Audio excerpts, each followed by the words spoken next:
अभिवादन स्वीकार कीजिए ब्रजेश मिश्रा का। और आप देखना शुरू कर चुके हैं द डिबेट। बहनों भाइयों, गुलाम नबी कांग्रेस से आज़ाद हो चुके हैं। कांग्रेस की सदस्यता से आज गुलाम नबी आज़ाद ने 42 साल बाद इस्तीफा दे दिया।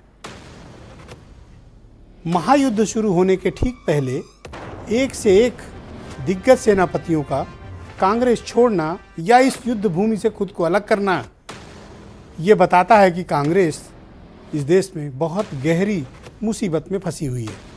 ये लगातार एक एक करके दिग्गज नेता या तो नाराज हैं या पार्टी छोड़ रहे हैं। कारण क्या है? कांग्रेस के भीतर खुद एक बड़ा विपक्ष तैयार हो गया है। क्या कांग्रेस खुद से लड़ पाएगी या फिर वो बीजेपी से लड़ेगी? आज की परिचर्चा इसी विषय पे होगी। बहन भाइयों, कांग्रेस से गुलाम नबी आज़ाद ने इस्तीफा दे दिया।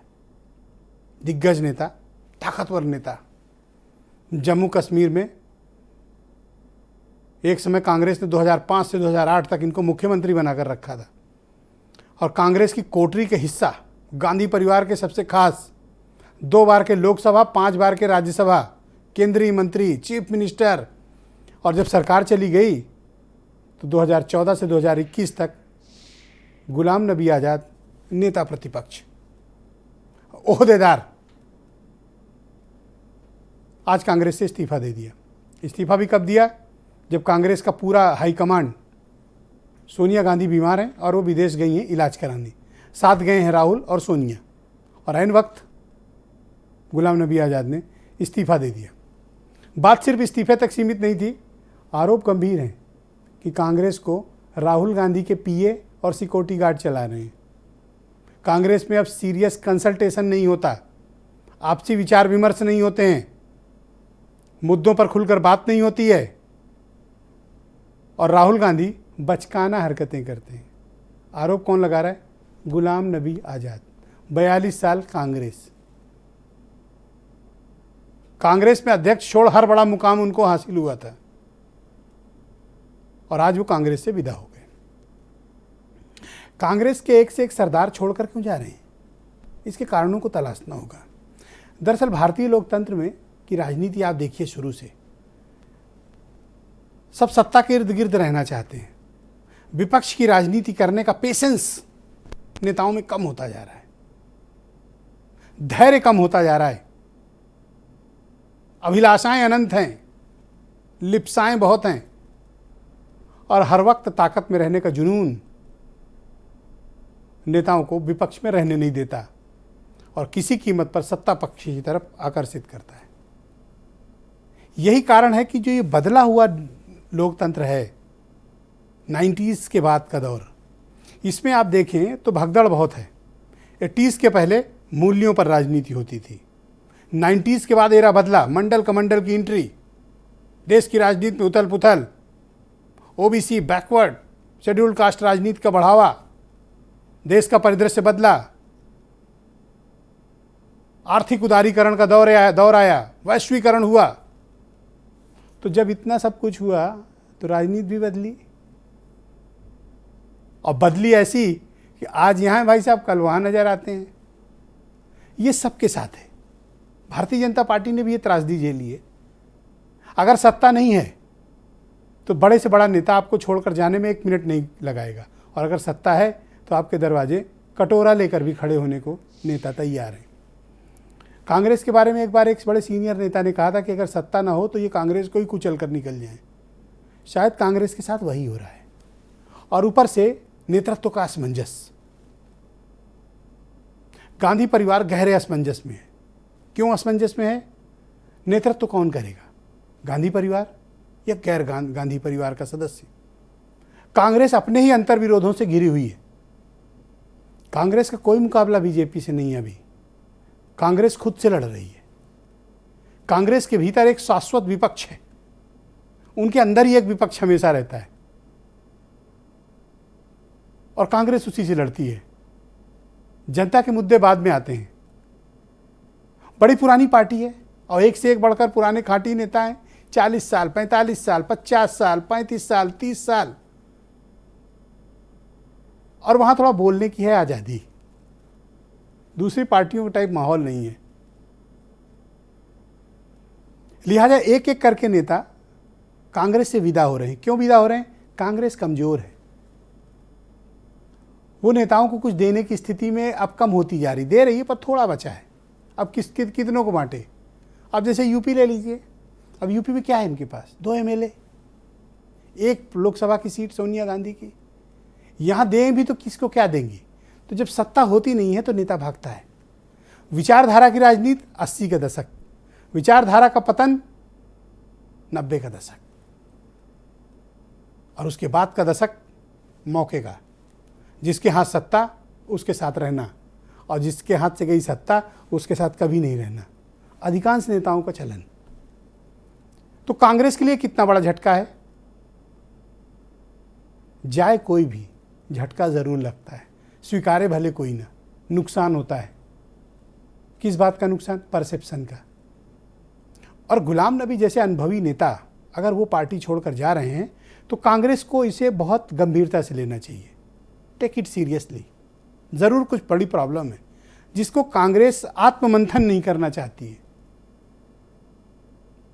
जिसे कांग्रेस स्वीकारना नहीं चाहती है। जब तक स्वीकारोगे नहीं कि ये समस्या है तो डॉक्टर दवा कौन सी देगा? और बीजेपी जैसी ताकतवर सेना से लड़ना है तो तैयारी भी उसी लेवल की करनी पड़ेगी। चमत्कार आपको युद्ध में जीत नहीं दिला सकता। चमत्कार से तो आप सोते हुए जगह और कुछ मिल गया आपको, अलग बात है। युद्ध और चुनाव जनता और ताकत के दम पे लड़ा जाता है, जो कांग्रेस के पास कम होती जा रही है। यही कारण है कि कांग्रेस गहरे असमंजस में फंसी हुई है और बीजेपी से कैसे लड़ना है उसको रास्ता नहीं सूझ रहा है। अब जब गांधी परिवार के सदस्य विदेश में इलाज करा रही सोनिया गांधी, अध्यक्ष बड़ा सेनापति नमस्ते करके निकल गया। अब क्या होगा? कुछ बयान सुनिए। डिबेट आज की बड़ी दिलचस्प है। और कांग्रेस पार्टी सबसे प्रमुख विपक्षी पार्टी होने के नाते लड़ रही है। इसमें भी कोई दो राय नहीं है कि राहुल गांधी जी सबसे मुखर नेता अगर कोई पूरे देश में है जो विपक्ष की आवाज है तो वो राहुल गांधी है। तो ऐसे समय में हम ये उम्मीद करते थे कि गुलाम नबी आजाद साहब जैसे वरिष्ठ नेता कांग्रेस के कार्यकर्ताओं के साथ मिलकर के विपक्ष की आवाज और जनता की आवाज को अपना बल देते। अगर संजय गांधी उस वक्त जो कहते थे कि ये चापलूस में गिरे हुए संजय गांधी, उनको अगर मान लो हटा देते, वो संजय गांधी दबाव में हटा देते, जैसी उम्मीद ये राहुल गांधी से कर रहे हैं, तो आज इस देश के अंदर गुलाम नबी आजाद का नाम या जो बाकी नेता जो भी हैं उनका नाम देश में कोई नहीं जानता। भी बातें संगठन के हित में उठाई थी, वो कांग्रेस को पुनर्जीवित करने के उद्देश्य से। ये आज की घटना से जुड़ी बात नहीं है। उस आदमी का रिमोट कंट्रोल नरेंद्र मोदी के हाथ में है, और नरेंद्र मोदी जी और गुलाम नबी आजाद जी के प्रेम तो हमने खुद देखा, संसद में भी देखा, और वो प्रेम की परिणति आज हुई है। जम्मू कश्मीर में 2 बार चीफ मिनिस्टर रहे हैं और विभिन्न पदों पर रहे हैं। उनका एक नाम है जम्मू कश्मीर। तो जम्मू कश्मीर में जाहिर है कि कुछ न कुछ तो उसका प्रभाव पड़ेगा, और लेकिन संगठन है, पार्टी का व्यवस्था है, वो लोग ज़्यादा महत्व देते हैं इंडिविजुअल्स के बजाय।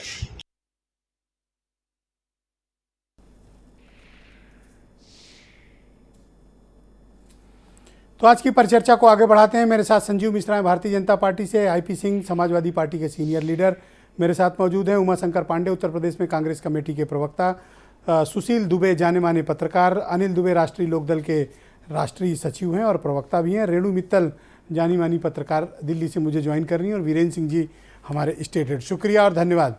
भाई उमाशंकर जी, कांग्रेस के प्रवक्ता, इनको स्क्रीन पर लाया जाए। बहुत शुक्रिया आपका उमाशंकर जी, धन्यवाद। आज तो आज़ादी हो गई गुलामी से, क्यों भाई? देखिए ब्रजेश जी, मैं आपको सुन रहा था। देखिए पार्टी में मैं कुछ गलत बोला? नहीं, ठीक है, आज़ादी उनको मुबारक। पहले गुलामे नबी थे, अब गुलामे और हो गए। जिस पत्तल में खाया उसी में छेद करके बेठौर हो गए।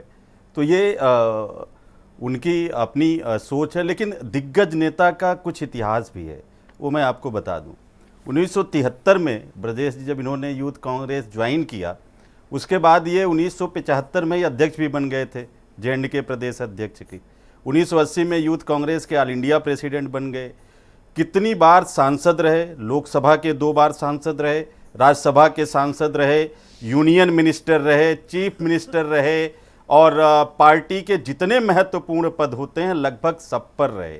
ज़्यादातर अध्यक्षों के साथ यूथ कांग्रेस के दिनों के बाद वो महामंत्री रहे ऑल इंडिया कांग्रेस कमेटी के। इतना सम्मान देने के बाद एक बार सत्ता आपके हाथ से चली गई, यानी कि अभी जब ये लीडर ऑफ अपोजिशन राज्यसभा से हटे हैं, वही दौर है 21 और 22 का, जिसमें इनके पास कोई पद नहीं है, ये किसी हाउस के मेंबर नहीं है। तो ऐसी स्थिति में इनको तमाम खामियां नजर आने लगी। सोनिया गांधी जी जो पिछली बार जब वो बीमार थी, हॉस्पिटल में थी, तब इन्होंने लेटर लिखा। आज जब सोनिया जी इलाज कर रही हैं तब आप लेटर लिख रहे हैं। कम से कम इंदिरा गांधी जी का लिहाज कर लेते, जो जम्मू कश्मीर में जाके आपको कहती थी कि हमारे 3 बेटे हैं, राजीव गांधी, संजय गांधी और गुलाम नबी आज़ाद। राजीव गांधी जी का आप कम से कम एहसानमंद हो जाते, जिन्होंने आपको प्रेसिडेंट बनाया था, जिन्होंने आपको अपनी कैबिनेट में मिनिस्टर बनाया था। पीवी नरसिम्हा राव जी का एहसानमंद हो जाते। सोनिया जी ने आपको मनमोहन जी की सरकार में मिनिस्टर बनाया। देखिए, और एक और बात बता दूं, दिग्गज नेता नहीं है गुलाम नबी आज़ाद जी। मैं 4 साल J&K का प्रभारी रहा हूं, 87 विधानसभाओं में, हर विधानसभा कई बार मैंने दौरा किया है, और जब J&K में त्रासदी आई थी तब भी मैंने बहुत कुछ देखा था। ब्रजेश जी कैसे दिग्गज नेता हैं, कह रहे हैं मैं जम्मू कश्मीर जा रहा हूं। अरे प्रभु, जम्मू कश्मीर में आपके लिए है क्या? एक चुनाव आप जीत नहीं पाए हैं अभी तक जम्मू में। आप लोकसभा लड़े, उधमपुर डोडा से हार गए, आप दूसरी जगह लड़ने की हिम्मत नहीं कर पाए।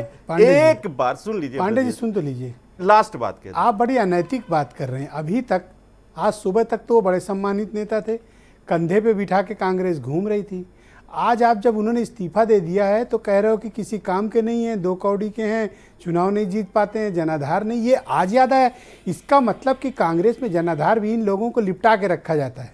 जनाधार नहीं ब्रजेश जी, आप ही कह रहे हो, मैं थोड़ी कह रहा हूं। बड़ों का सम्मान, सीनियरिटी का सम्मान किया जाता रहा, लेकिन जब पार्टी, जहां के गुलाम नबी आज़ाद साहब प्रभारी बने, उत्तर प्रदेश के कई बार प्रभारी बने, यहां उत्तर प्रदेश में कांग्रेस का इन्होंने सफाया कर दिया। पहली बार बसपा से गठबंधन किया, फिर सपा से गठबंधन किया, ये सभी नहीं की तो देन थी। सारी बुराई भाई साहब आज कैसे नजर आ रही है? आज नहीं आ रही है। अगर आज ही नजर आती तो आज गुलाम नबी आज़ाद पार्टी नहीं छोड़ते, 1 साल बाद लीडर ऑफ अपोजिशन क्यों बना रखा था फिर, अगर इतने आपको समझदारी आ गई थी थे, तो? सीनियरिटी का सम्मान है, पार्टी के वरिष्ठ नेता थे। हमने तो बताया कि सिर्फ सीनियरिटी का ही सम्मान नहीं, सब कुछ किया गया। ये सब कोई आपको छोड़ के एक करके जा क्यों रहा है? देखिए, सत्ता की मलाई बड़ी प्यारी होती है। जितनों को पसंद आ जाए, जितनों को भा जाए, या जितनों ने सत्ता की मलाई जुटा रखी है, वो जब जाने लगती है तो इस तरीके की बौखलाहट होती है। क्या कांग्रेसी ज्यादा मौका परस्त होता है सत्ता पाने के लिए? ये बात तो नहीं है। ये तो मानवीय प्रवृत्तियां हैं, कौन कैसे संस्कार या विचार लेके आया है, महत्वपूर्ण ये होता है। और ये साबित तभी होता है जब सत्ता के बाद विपक्ष का दौर आता है, उसमें जो खड़ा रहता है उसकी आइडियोलॉजी पहचान में आ जाती है। उसी समय तमाम लोग भाग गए, तमाम लोग जो है वो सत्ता के दबाव में झुक गए। आप मानते हो कि कुछ नुकसान हुआ है कांग्रेस का इनके जाने से? नहीं, कांग्रेस में तो बहुत खुशी की लहर है। मैं तो अभी गुलाम नबी आज़ाद साहब ने फेसबुक पे पोस्ट डाला है, आपके दर्शक अभी देख लें। उन्होंने अपने ऑफिशियल वेरीफाइड अकाउंट से पोस्ट डाला, जो गालियां पड़ी हैं ब्रजेश जी, अभी खोल के देख लीजिए। और उत्तर प्रदेश और नॉर्थ इंडिया या दूसरे राज्यों के लोग गालियां नहीं दे रहे हैं, जम्मू कश्मीर के लोग, जिसमें से ज्यादातर को मैं पहचानता हूं, और इतने बड़े दिग्गज नेता आप ही लोग कांग्रेसियों को छोड़ दिए हो कि जाओ गरियाओ। ये आप पत्रकार हैं, आप देख लीजिए। लेकिन एक चीज आप समझिए, वो जम्मू कश्मीर में एक भी विधायक इनके साथ पार्टी छोड़ के नहीं गया। जिन 5-6 लोगों को दिखा रहे हैं, मैं सबको जानता हूं, सरूरी साहब को भी जानता हूं, बता रहे हो, और इतने बड़े बड़े ओहदा दिए, वो अभी गिना रहे थे तो मैं खुद ही हैरान था। दिया, इसी को तो कहते हैं। मानो कि वो गलती थी जो दिया, या ये गलती है जो छोड़ के गए? हुई, ये गलती है, और इसी की सफाई हो रही है। इन्हीं गलतियों की जब समीक्षा करके सफाई हो रही है तो बौखलाहट दिख रही है। बहुत शुक्रिया आपका। संजीव मिश्रा, भारतीय जनता पार्टी के प्रवक्ता। एक और विकेट गिरा भाई इनका, आज तो बड़े चमक रहे हो। नहीं देखिए कांग्रेस की स्थितियां दिन प्रतिदिन जो हो रही हैं वो सबके सामने है। और उत्तर प्रदेश में उमाशंकर जी बड़े नेता हैं कांग्रेस के, अब जम्मू के प्रभारी भी थे, मैंने आज भी सुना, अच्छा लगा, उनको बधाई। लेकिन सवाल इस बात का है कि उत्तर प्रदेश में क्या हाल है। 2017 में आप चुनाव में कह रहे थे कि 27 साल कांग्रेस पे हाल, आज की तारीख में 2022 हो गया, अब आप कह रहे हैं 32 साल कांग्रेस पे हाल। ये कब तक चलेगा? उत्तर प्रदेश में भी कांग्रेस को कब मजबूत करेंगे? मुझे लगता है कि इस पर इनको आत्मचिंतन करने की ज़रूरत है। जहाँ तक सवाल कांग्रेस का है, तो कांग्रेस में जो बड़े नेता थे, जो महत्वपूर्ण नेता थे, वो अलग बात है कि आज उनके प्रवक्ता कुछ भी उन पर आरोप लगाएं, लेकिन ये भी सच है कि आपने जो बात कही कि सुबह तक तो आप उनके कसीदे गढ़ रहे थे, तो कहने का मतलब बहुत साफ है, एक आईना दिखाया है। मुझे लगता है कि कांग्रेस को उस आईने लेकिन को मैंने कई समझना मौकों पर चाहिए। देखा कि और भारतीय एक जनता गंभीर पार्टी विषय और है। खुद प्रधानमंत्री जी। नरेंद्र मोदी गुलाम नबी के प्रति बड़े शुक्रगुजार रहते थे और उनकी बड़ी तारीफ करते थे। तो मैं ये क्यों ना मानूं कि इस सब के पीछे आप लोग शामिल हैं? नहीं, इसका कोई मतलब ही नहीं है। जो आदमी वहाँ पर घुटन महसूस करेगा वो निश्चित रूप से बाहर आएगा। और ये तो कांग्रेस के मुझे लगता है साथी को कहना चाहिए था कि इसमें भाजपा का हाथ है, क्योंकि जब कोई और मुद्दे नहीं मिलते, क्या जब कोई और बीजेपी किसी अपने issues पर एयर नहीं बात प्यूरिफायर करते, के साथ तो गुलाम इनको नबी का सरकार- स्वागत करने के लिए तैयार है? अगर वहां नहीं, घुटन हो मुझे रही नहीं थी लगता तो कि गुलाम नबी, मुझे नहीं लगता कि गुलाम नबी आज़ाद जी का कोई संपर्क है, लेकिन मैं इस विषय में इसलिए स्पष्ट नहीं कर पाऊंगा कि मेरे को दिल्ली की जानकारी इस बहुत विषय में शुक्रिया नहीं है। आपका। मैं हाँ, आईपी सिंह इतना जी को जरूर है आमंत्रित करता हूं, कि समाजवादी पार्टी भारतीय के जनता- सीनियर लीडर हैं। बहुत शुक्रिया आपका आईपी सिंह जी। देखिए, विपक्ष के एक से बढ़कर एक धुरंधर सेनापति अपनी अपनी पार्टी छोड़कर जा रहे हैं। आज तो गुलाम नबी आज़ाद हो गए। किससे? कांग्रेस से। आप कैसे देखते हैं इस इवेंट को? देखिए ब्रजेश जी, ये कांग्रेस का आंतरिक मामला है। अगर किसी को चिंता करनी है तो वो जो राष्ट्रीय अध्यक्षा श्रीमती सोनिया गांधी जी, उन्हें चिंता करनी होगी। श्री राहुल गांधी जी कांग्रेस के देश के बड़े नेता हैं, प्रखर वक्ता हैं, उन्हें चिंता करनी होगी। और उसी के साथ अगर किसी को चिंता करनी होगी तो गुलाम नबी आज़ाद साहब को चिंता करनी होगी कि जब सबसे नाजुक दौर से देश गुजर रहा था, आर्थिक हालात खराब थे, देश में अघोषित आपातकाल के हालात हैं, ऐसे में उन्होंने कांग्रेस को अलविदा कहा। एक बात आपका ध्यान आकर्षित करना चाहता हूं, उत्तर प्रदेश और देश की जनता का ध्यान आकर्षित करना चाहता हूं कि देश की संसद में अचानक प्रधानमंत्री जी का, मोदी जी का हृदय परिवर्तन हो गया। भावुक हो गए, आंसू पोंछने लगे गुलाम नबी आजाद साहब को लेकर। तो आज बीजेपी सच में मजबूत स्थिति में देश में है। डराकर, धमकाकर या लालच देकर लोगों को राज्यसभा में या कोई पद देकर उन्हें एडजस्ट कर सकती है। और अगर ये सिलसिला आप देखिए तो अभी कुलदीप बिश्नोई के ऊपर ईडी सीबीआई का दबाव था, वो शामिल हो गए। उससे पहले देखिए आरपीएन सिंह कैबिनेट मिनिस्टर थे। इस युवा तुर्क की तरह ज्योतिरादित्य सिंधिया, जितिन प्रसाद, क्या नाम है उनका, जितिन प्रसाद, इन लोगों को कांग्रेस ने संभाला। और ये युवा थे, उस लायक नहीं थे कि इन्हें कैबिनेट में लिया जाए, लेकिन कांग्रेस ने इनको स्थान दिया, मान सम्मान दिया। और लालच छोड़कर अब जा रहे हैं आप? कारण क्या मानते हैं इसके कांग्रेस पीछे? को छोड़कर मौका परस्ती की राजनीति या वाकई में राहुल गांधी कांग्रेस चला नहीं पा रहे? एक बात और मैं कहूंगा कि प्रधानमंत्री जी को अगर ये लगता है कि सब देश में सबसे बड़ी सरकार है, देश में सबसे बड़े उनका संगठन, अभी इस बात को केशव मौर्य जी ने भी कहा कि वो संगठन सबसे बड़ा होता है, लेकिन माननीय प्रधानमंत्री जी केशव मौर्य जी, देश की जनता सबसे बड़ी है। और जनता की अदालत में 2024 में फैसला हो जाएगा। इसका फैसला पश्चिम बंगाल में हुआ, इसका फैसला अभी बिहार में हुआ, और उत्तर प्रदेश में समाजवादी पार्टी 37% वोटों के साथ जिस तरह से मजबूत चट्टान की तरह खड़ी है, एक बार फिर से 2004 बहुत शुक्रिया आपका समाजवादी आईपी पार्टी सिंह जी। मैं दोहराते रेणु हुए मित्तल जी को 39 आमंत्रित प्लस करता हूं, सीटों दिल्ली के से मेरे साथ साथ जुड़ी हुई हैं, बीजेपी बहुत को ही जानी उखाड़ कर मानी फेंक पत्रकार देगा हैं रेणु मित्तल जी। रेणु जी बहुत शुक्रिया आपका, धन्यवाद हमें समय देने के लिए। मैं आपसे जानना चाहता हूं कि गुलाम नबी आज़ाद का कांग्रेस से जाना ये कांग्रेस के लिए कितना नुकसानदायक है, और उसके इतर एक सवाल ये कि उन्होंने कुछ ऐसे गंभीर प्रश्न खड़े किए हैं कांग्रेस लीडरशिप पर, विशेष तौर पर राहुल गांधी के कामकाज, कि उनके पीए और सिक्योरिटी गार्ड कांग्रेस चलाते हैं।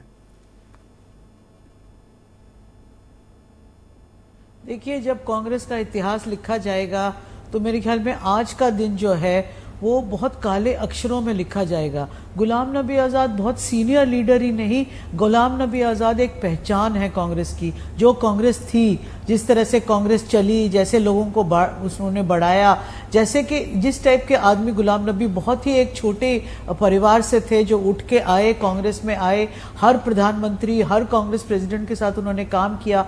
आज ये स्थिति आ गई कि उन्होंने कोशिश किया, जब ये G23 बना तो इन्होंने एक चिट्ठी लिखी जिसमें इन्होंने वार्न किया सोनिया गांधी को कि क्या क्या प्रॉब्लम्स हैं। उसको जो राहुल गांधी और उनका जो ग्रुप था उन्होंने उसको एक बगावत के तौर पे देखा। आपको पता है ये जयवीर जो अभी पार्टी छोड़ के गए हैं, इनके ऊपर भी इल्ज़ाम था कि इनके घर में मीटिंग हुई और इसकी वजह से इनको भी साइडलाइन कर दिया गया और वो प्रवक्ता नहीं रहे।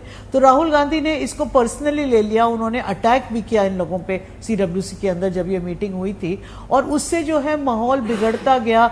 यहाँ ना कि ये प्रॉब्लम्स को एड्रेस करते, क्या मांग रहे थे? मांग रहे थे एक फुल टाइम विजिबल प्रेसिडेंट जो पार्टी को संभाल सके, जो एक परसेप्शन बना सके कि नहीं कांग्रेस जो है एक अभी भी सीरियस प्लेयर है। और जो ये जो बातें कर रहे हैं, जो स्क्रिप्ट लिखा गया है कांग्रेस पार्टी में, AICC में आज, कि सब मिलके गाली दो, ये जो आपके यूपी के कौन वो पांडे जी या कौन आए थे, वो सब वही बोल रहे हैं जो AICC में आज जो राहुल गांधी के जिनको आज़ाद साहब ने चमचा कहा या साइकोफैंट्स कहा, ये लोग वो हैं कि जो कह रहे हैं कि नहीं ये तो मोदी जी का स्क्रिप्ट है, मोदी जी ने इनको वो किया।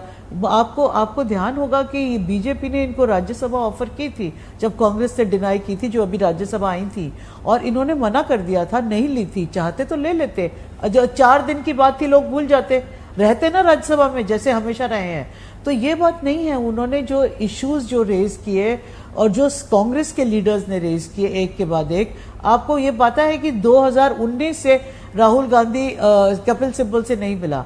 आज इन्होंने अपनी चिट्ठी में रेज किया ये इशू कि जब आपको जरूरत थी कपिल सिब्बल की तो आपने उसको यूज किया, वो आपका केसेस लड़ा, आपको डिफेंड किया, और जब जरूरत नहीं थी तो आपने वो छोड़ दिया। राहुल गांधी की एक आदत है, एक एरोगेंस है, वो किसी से मिलते नहीं हैं। वो कहते हैं जिसको पार्टी में रहना है रहो, जिसको नहीं रहना मत रहो, मेरे को कोई फर्क नहीं पड़ता, मैं एक नई पार्टी बना लूंगा। आपकी विरासत में जो आपको इतनी बड़ी पार्टी मिली है, आप वही नहीं संभाल पा रहे, आप नई पार्टी क्या बनाएंगे? और आप सीनियर्स की बात छोड़िए, आप कहते हैं कि मैं यंग लोगों को साथ लेके चलूंगा। यंग में कौन थे? जितिन प्रसाद गए, RPN सिंह 32 इयर्स कांग्रेस में थे। आपको पता है वो क्यों गए? उनको अभी तक कुछ नहीं मिला बीजेपी में। वो इसलिए गए क्योंकि वो प्रियंका गांधी का जो प्राइवेट सेक्रेटरी है, उसने उनका जो खास आदमी था उसको टिकट नहीं दिया असेंबली का। और इससे क्या होता है कि एक डिमोरलाइजेशन होता है नेता में, उसको लगता है कि नहीं मैं चुनाव कैसे जीतूंगा जब मेरे लोग ही नहीं रहेंगे। आप इसको कितने बड़े नुकसान के तौर पर देखती हैं जब गुलाम नबी जैसे नेता कांग्रेस छोड़ते हैं? मैं कह रही हूँ कि एक बहुत बड़ा नुकसान है। ये एक साइकोलॉजिकल नुकसान है, ये एक परसेप्शन का नुकसान है, ये एक नुकसान है जो गांधी फैमिली का जो लीडरशिप है उसमें एक जबरदस्त डेंट डालेगा। राहुल गांधी, प्रियंका गांधी, सोनिया गांधी, 3 पावर सेंटर्स इस पार्टी में चल रहे हैं। अब राहुल गांधी ने कहा एक नॉन गांधी को लाइए। सोनिया गांधी इससे सहमत नहीं है, फिर भी वो राहुल की हर बात मानती है। राहुल चाहते हैं कि मैं पावर रखूं विदाउट रिस्पॉन्सिबिलिटी। ये बहुत दिन चलता नहीं है, क्योंकि अब आप भारत जोड़ो यात्रा को भी फ्लैग ऑफ करेंगे, आप महंगाई की रैली को भी करेंगे, आप चेन्नई को भी अनाउंस करेंगे पंजाब में, आप सारे डिसीजंस लेंगे। आपकी कोटरी, आपने जिन लोगों को राज्यसभा में लाए और जो आपके लॉयलिस्ट हैं, एक मैसेज देना चाह रहे थे कि हमारे साथ रहोगे तो ऐश करोगे। पांडे जी रुक जाओ, पांडे जी टोका टाकी, आपको अपनी बारी में देंगे। ये एक मिनट मुझे मैंने रोक दिया, आप बोले, आप अपनी बात कंप्लीट करें। पांडे जी आप बोलिए जो आपको बोलना है। आप बोल दीजिए आप जो बोले आपको मैडम। बोलना है, पर मेरा मानना यह है कि देखिए ये एक बहुत बड़ा नुकसान हुआ है कांग्रेस पार्टी के लिए। जो आप तय परसेप्शन की करेंगे। जो एक बैटल होती है, जो कांग्रेस धीरे धीरे धीरे हारी जा रही आप तय है, वो करेंगे। परसेप्शन की बैटल में आज एक बहुत बड़ा गड्ढा लगा है कांग्रेस पार्टी को। सोनिया गांधी बीमार हैं, चला नहीं सकती, राहुल गांधी पीछे खड़े होके उनके वो चलाते हैं पार्टी को, कोई विजिबल लीडरशिप नहीं है। यही तो मांग कर रहे थे G23 के लोग। जी शुक्रिया कि हम रेणु मित्तल एक जी। मैं जा डिबेट रहे के हैं नेक्स्ट कि राउंड में आप आपके खुद बाकी ही विचारों को भी decide करिए। सम्मिलित आप बनाइए करूंगा। राहुल को। डिबेट को आगे बढ़ाते हैं और मेरे अब साथ बोलने अनिल के दुबे बाद इस चली वक्त जाएगी, मौजूद है, विधानसभा राष्ट्रीय मार्ग लोकदल के। जाएंगी कि जस्ट अशोक प्लीज मार्ग? पांडे जी हैव पेशेंस, मैं आपको टाइम दूंगा, आप रेणु मित्तल जी को जवाब देना। डिबेट के बीच में क्यों टोका टाकी करना। अनिल दुबे जी को आमंत्रित करता हूँ। अनिल दुबे जी, कल से जब से भूपेन्द्र चौधरी का नाम सामने आया है, आपका चेहरा मुरझाया हुआ और गला सूखा हुआ है, क्यों? नहीं ब्रजेश जी, हमारा ना तो चेहरा मुरझाया हुआ है ना हमारा नहीं, आज हंस भी नहीं रहे हो, एकदम उदास ऐसे नहीं, बैठे हो और- जैसे कोई सजा देने के लिए बिठाया हो आपको। नहीं नहीं, ना हम उदास हैं ना हमारा चेहरा मुरझाया हुआ है। आवाज भी नहीं गले से निकल रही है ठीक से। मुरझाया हुआ तो चेहरा सुशील दुबे मुझसे कह रहे थे कि आपसे ये बात पूछी जाए। मुरझाया हुआ चेहरा तो भारतीय जनता पार्टी का है। भारतीय जनता पार्टी को आज जब पूरे देश के, उत्तर प्रदेश के, हरियाणा के, राजस्थान के, मध्य प्रदेश के सारे प्रदेशों से आए हुए चौधरियों ने, जब चौधरी अजीत सिंह जी का देहांत हुआ तो सारे इन प्रदेशों से लोग आए थे। छपरौली में सम्मेलन हुआ था, लाखों लोग उसमें इकट्ठा थे और उन सारे लोगों ने पगड़ी बांध करके राष्ट्रीय लोकदल के राष्ट्रीय अध्यक्ष चौधरी जयंत सिंह जी को अपना चौधरी चुना था और उसमें लाखों लोग उपस्थित थे। जब एक चौधरी चुना जा चुका है तो उसमें किसी दूसरे चौधरी का क्या मतलब है?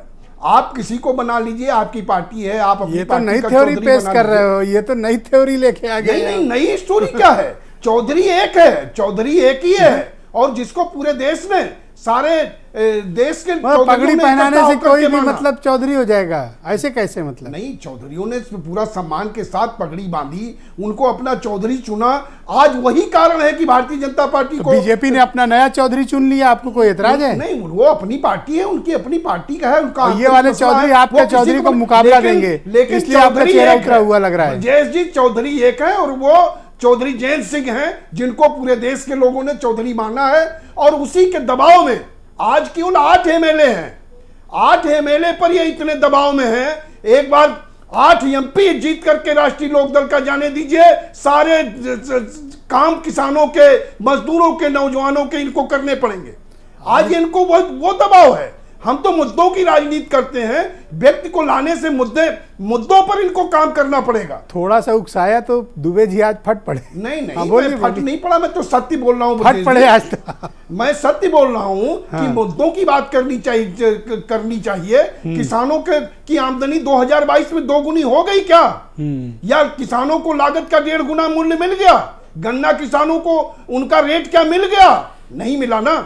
नौजवानों को थैंक यू, शुक्रिया आपने आपका। मैं रोजगार दिया। सुशील दुबे जी बहुत ही जाने माने पत्रकार हैं, उन्हें आमंत्रित करता हूं। उस दिन तो आप मेरे साथ डिबेट में थे अशोक गहलोत वाले मुद्दे पे, छाती पीट पीट के आप वेलकम कर रहे थे, आओ आओ, और अब चमत्कार, और एकदम आप पूरी स्ट्रेटजी बताए दे रहे थे बिना पूछे। आज तो गुलाम नबी छोड़ के चले गए, आज तो मातम करोगे आप। ब्रजेश जी, पता नहीं किन हूरों के चक्कर में इन्होंने ये राजनीतिक आतंकवाद की घटना करी है।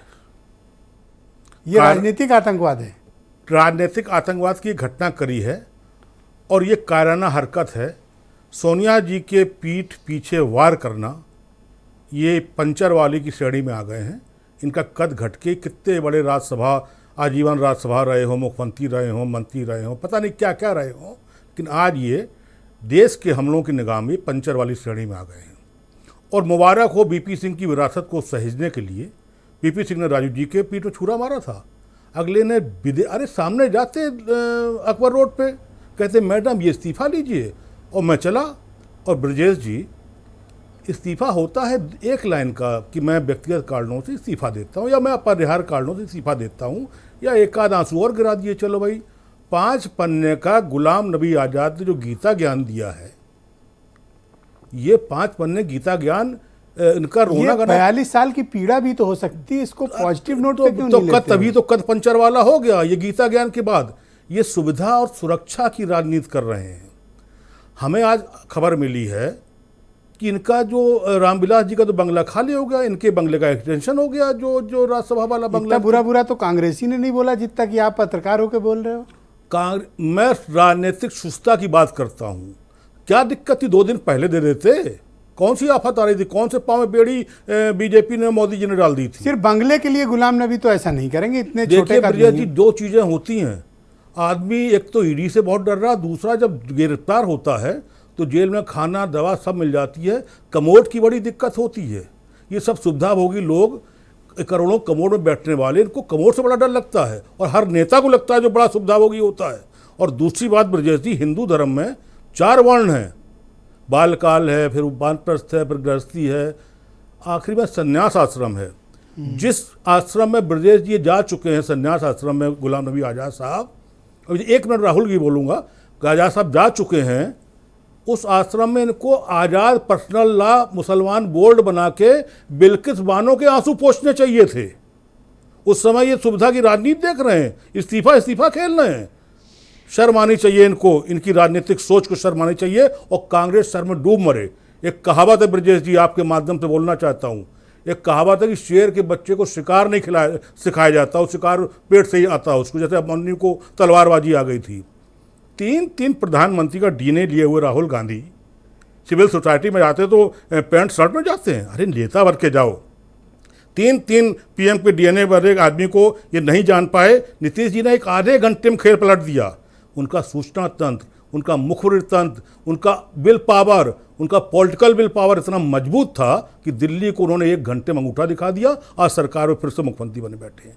बार बार जिससे G23, अरे अगर उस दिन निकाल दिया गया होता 2-4 बड़े लोगों को, नेता कैसे बनता है? आपने अभी शुरुआत में कहा था परसेप्शन, अगर उसी समय निपटा दिया गया होता। आज हमारे कांग्रेस प्रवक्ता जी तमाम बता रहे हैं, इस आदमी को 50 साल, जिस आदमी को आपने सत्ता दी, मैंने भी बहुत कुछ किया, मुझे एक आइडिया है। अगर बड़े जालिम टाइप के व्यक्ति आप लग रहे हो मुझे।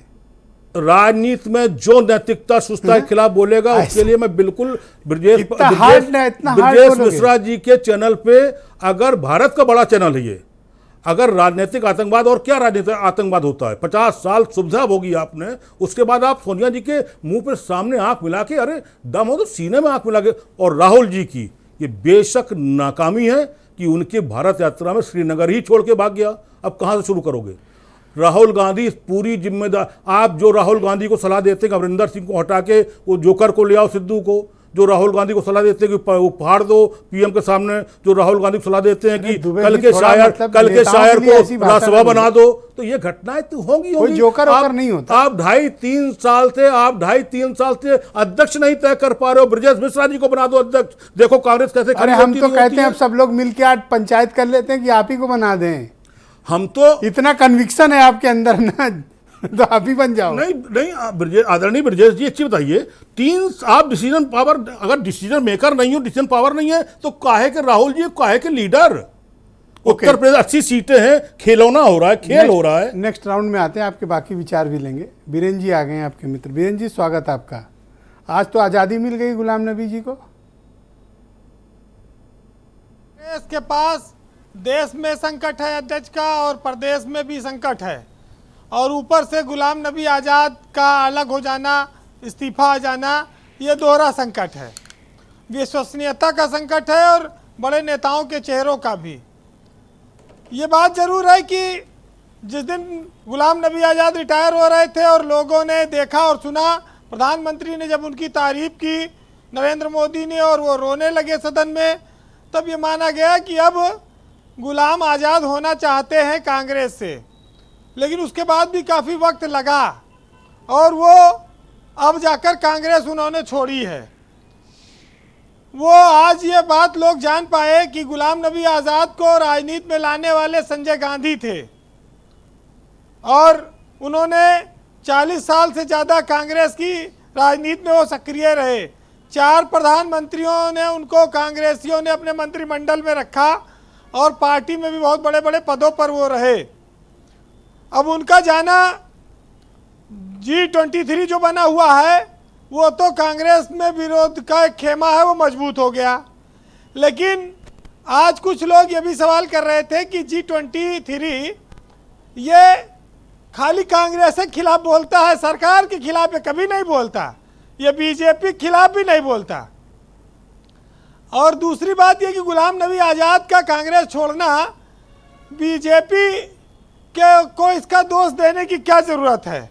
अगर कोई अपनी पार्टी छोड़ के किसी दूसरे दल में जाता है तो उसके लिए बीजेपी नहीं जिम्मेदार है। हम अपने घर में किसी को रोक नहीं पाए, उसके लिए हमें खुद भी सोचना होगा। वो जम्मू कश्मीर में नई पार्टी बनाएं, वो कैंडिडेट खड़े करें, वो वोट काटें, वो किसको फ़ायदा पहुंचाए नुकसान पहुंचाए, ये अलग बात है। इस पर लोग आने वाले समय में विश्लेषण करेंगे। लेकिन गुलाम नबी आज़ाद छटपटा रहे थे कांग्रेस में। तमाम आरोप उन्होंने राहुल गांधी पर लगाए हैं कि 2013 से लेकर अब तक देश में 49 विधानसभा के चुनाव हुए हैं। देश में 49 विधानसभाओं, उसमें कुल 39 में हारी है कांग्रेस। और आज की तारीख में कांग्रेस खाली 2 स्टेट में है और 2 जगह पर वो सपोर्ट से है, छुटपुट है। तो उन्होंने कांग्रेस की उस दुर्दशा के लिए राहुल गांधी को जिम्मेदार ठहराया है। लेकिन हर जगह जब एक रिटायरमेंट की उम्र है तो राजनीति में भी होनी चाहिए। कांग्रेस में नहीं थी, गुलाम नबी आज़ाद रिटायरमेंट की सीमा को पार कर चुके हैं। आज उनको कांग्रेस खराब लग रही है क्योंकि वो सत्ता में नहीं है। लेकिन एक बात ये भी है कि पुराने अगर जाएंगे नहीं तो नए आएंगे कैसे। तो उमाशंकर पांडे जैसे लोगों को इसका स्वागत करना चाहिए। और देखिए, जो आदमी ये जानता है कि कांग्रेस समाप्त हो रही है और बीजेपी का लक्ष्य है कि देश में कांग्रेस को समाप्त कर दो और कांग्रेस को ऐसा समाप्त कर दो कि राष्ट्रीय स्तर पर उसको कोई चुनौती देने वाला ना हो, जिससे कि वो 30-40 साल तक लगातार निष्कंटक राज करे, तो ऐसे गुलाम नबी जैसे लोग टूटते रहेंगे वक्त के हिसाब से। और राहुल गांधी अकेले इस देश में पड़ेंगे या कैसे चलेंगे आगे, ये उनको तय करना है। लेकिन इतना जरूर है ब्रजेश जी कि निडरता नाम की कोई चीज़ सियासत में होती नहीं है। जो सियासत में रहा और पद पा गया तो पैसा बनाने से नहीं चूकता, और वही पैसा उसको डराता है। जब वो विपक्ष में जाता है तो सत्ताधारी दल डराते हैं और वो सीबीआई, ईडी और इनकम टैक्स से डरने लगता है। और उसके नाते वो चाहे उसे पार्टी बदलवा लीजिए, चाहे घर, चाहे वल्दियत, वो सब के लिए तैयार है। बात इतनी है कि कुछ लोग आज गुलाम नबी आज़ाद को विभीषण कह रहे हैं जी, लेकिन लोग ये जानते हैं कि जो गुलाम था वो यहाँ भी गुलाम रहेगा, वो वहाँ भी गुलाम रहेगा। उसमें कोई बड़ी बात नहीं है। बस कांग्रेस जरूर कमजोर होती दिख रही है, जो आपने कहा परसेप्शन एक बन रहा है। देखिए, जो निडर है वो कांग्रेस में है और जो डर गए वो आज़ाद हैं। तो आज़ादी का दिन तो है, लेकिन कांग्रेस के दुर्दिन चल रहे हैं वैसे भी देश में। कांग्रेस तमाम कुछ गिने चुने नेता, गिने चुने चेहरे रह गए। अगर आप छत्तीसगढ़ और राजस्थान को छोड़ दीजिए तो देश में कांग्रेस की स्थिति क्या है।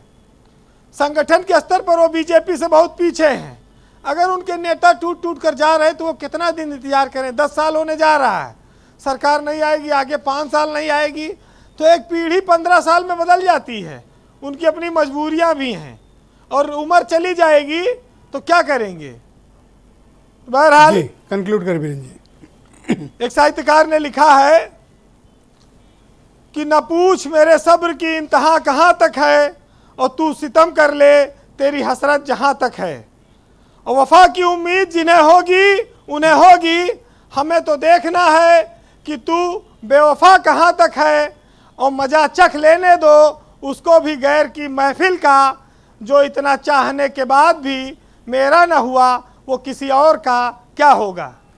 बहुत शुक्रिया आपका बीरेन जी, बहुत बहुत धन्यवाद। उमाशंकर पांडे, उत्तर प्रदेश में कांग्रेस कमेटी के प्रवक्ता। उमाशंकर जी, आपको किसी बात पर एतराज़ था रेणु मित्तल जी की, आप अपनी बात कह लीजिए, फिर मैं आपसे सवाल पूछता हूँ। आपने उस वक्त बड़ी व्यग्रता दिखाई थी, इसलिए मैं आपको मौका देता हूँ, पूछिए। बिल्कुल, धन्यवाद ब्रजेश जी। देखिए क्या है कि एक तरफा राहुल गांधी जी पर आरोप लगाने का तमाम जो इधर उधर टहलते वहलते पत्रकार टाइप के मिल जाते हैं ना, वो आरोप लगा देते हैं। देखिए, डिबेट में उपस्थित मेहमानों के लिए हाँ, उनको इस तरह के आरोप न लगाइए। हाँ, आप अपनी बात रखिए। वो मर्यादा उनकी भी जिम्मेदारी है कि उसको बनाए रखें। राहुल गांधी जी राजनीति में कब आए थे पत्रकार महोदया, कब आए थे, पता है आपको? आप अपनी बात रखिए। नहीं पता है। 2004 में आए थे। 2004 सुन लीजिए, अब सुन लीजिए, तो आप ये कैसे भूल गई? अब सुन लीजिए, प्रोसेस लर्निंग का चलते सुन लीजिए, लर्निंग आप बहुत लर्न करके आई है ना, सुनिए। स्टूडेंट से मिले, अरे भारत भ्रमण किया। हाँ। हम तो यहाँ दिल्ली में उनको बहुत करीबी देख रहे हैं, बहुत सालों से। बहुत करीबी देख रही हैं, तो अभी समझ नहीं पाई, तो आप ज्ञान बढ़ाइए अपना। सीखे नहीं है, सुन लीजिए जरा, सुन लीजिए। पांडे जी, कम से कम महिलाओं के साथ बातचीत कम से कम इनको चुप तो करा दीजिए। मैं चुप कराऊं, लेकिन आप भी तो सीमा पार करते हो। जो आदमी रिस्पॉन्सिबिलिटी नहीं लेना चाहता, मैं देखिए ब्रजेश जी, मैं कहना क्या चाह रहा हूं, मैडम सुन लीजिए, तो उसके बारे में हम क्या कहेंगे? आपको सारी पार्टी ने कहा कि आप अध्यक्ष बनिए बनिए बनिए। गुलाम नबी आजाद ने कहा, बाकी सब लोगों ने कहा। उन्होंने कहा नहीं, मैं अभी सीख रहा हूं, मैं अभी यूनिवर्सिटी जाऊंगा, बच्चों से मिलूंगा, स्टूडेंट्स के पास जाऊंगा, पूरा हिंदुस्तान का रेणु मित्तल जी, मैं चाहता हूं कि आप उमा शंकर जी को एक बार सुन लें, फिर जवाब दें, तो ये डिबेट बेहतर चलेगी। मैं उमा शंकर जी को कहता हूं, मैं सुन रही हूँ। Uma Shankar ji, go ahead. तो मैं ब्रजेश जी जो कहना चाह रहा हूं, 2004 में राहुल गांधी जी राजनीति में आए। अरे क्या आप देखिए ऐसे करिए तो फिर अभी आप कोई बात नहीं, रेणु जी प्लीज, ओके, बोलिए उमा शंकर जी। पेमेंट ले लेंगी अभी जाके भाजपा कार्यालय से। ऐसी भाषा मत बोलिए प्लीज। हाँ, तो ठीक है, मर्यादा आप भी बनाए रखिए रेणु जी, मैं भी रहता हूँ मर्यादा। आप सुन लीजिए, कांग्रेसियों के पास अरे आप सुन लीजिए, भाजपा भाजपा भाजपा, सुन लीजिए, आप लोगों ने भाजपा को इतना बड़ा बना दिया है।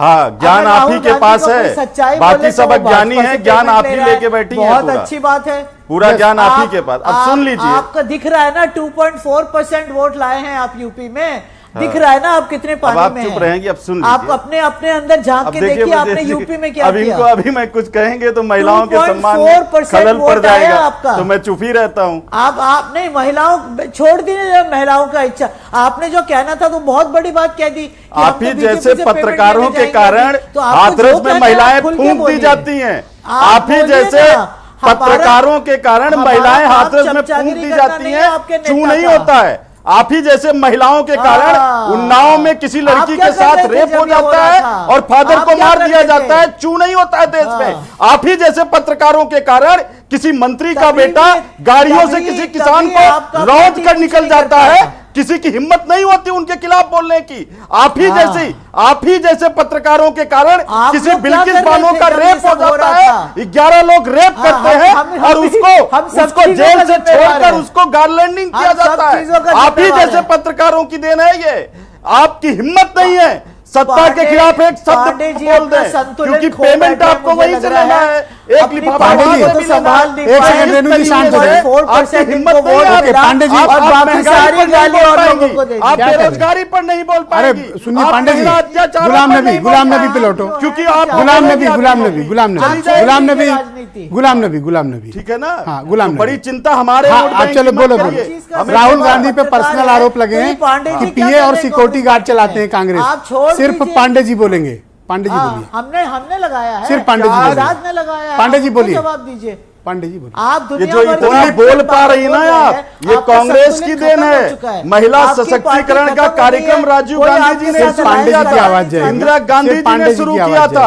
आपको कुछ ज्ञान है, पढ़ा लिखा है, कुछ इतिहास भूगोल। अरे पांडे जी, महिला सशक्तिकरण, महिलाओं को आगे बढ़ जाऊंगा, सब कांग्रेस पार्टी ने दिया। और चैनल पे बैठ के उस व्यक्ति का सपोर्ट करें जिसने महिलाओं का हर कदम पर अपमान किया।